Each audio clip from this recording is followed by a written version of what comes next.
கர்த்தருடைய பரிசுத்த நாமத்திற்கு மகிமை உண்டாவதாக. சிலோ கர்த்தர் இந்த நாளிலே கொடுத்த வாக்குத்தத்த வசனம் என்ன, அது கொஞ்சம் சொல்ல. கண்டிப்பா சொல்றேங்க. உபாகமம் 1ஆம் அதிகாரம் 25ஆம் வசனம். கர்த்தர் நமக்கு கொடுக்கும் தேசம் நல்ல தேசம். ஆமென். பிரியமானவர்களே, ஆண்டவராகிய கர்த்தர் நமக்கு கொடுத்திருக்கிற தேசம் நல்ல தேசம். அன்றைக்கு இஸ்ரவேல் மக்களுக்கு ஆண்டவராகிய கர்த்தர் நல்ல தேசத்தை கொடுத்தார்.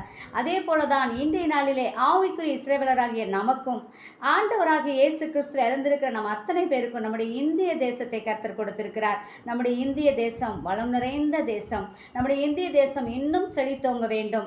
ஆண்டவராகிய கர்த்தர் இந்திய தேசத்தை ஆளுகிற ஒவ்வொரு தலைவர்களையும் பயன்படுத்த வேண்டும். மக்களுக்கு நன்மை பயக்கும் திட்டங்களை தீட்டவும், அந்த திட்டமானது மக்களுக்கு வந்து சேரவும் நாம் ஒவ்வொரு நாளும் ஜெபிக்க வேண்டும். ஆண்டவராகிய கர்த்தர் அதை பார்த்து கொண்டிருக்கிறார். ஆண்டவராகிய கர்த்தர் அத்துணை பேரையும் நடத்தி கொண்டிருக்கிறார். ஆகவே நம்முடைய இந்திய தேசத்துக்காக நாம் கர்த்தருக்கு நன்றி சொல்ல வேண்டும். இந்திய தேசத்தில் இருக்கிற நம்ம எல்லாரையும் ஆண்டவராகிய கர்த்தர் தொடர்ந்து ஆசீர்வதித்து வழி நடத்துவாராக.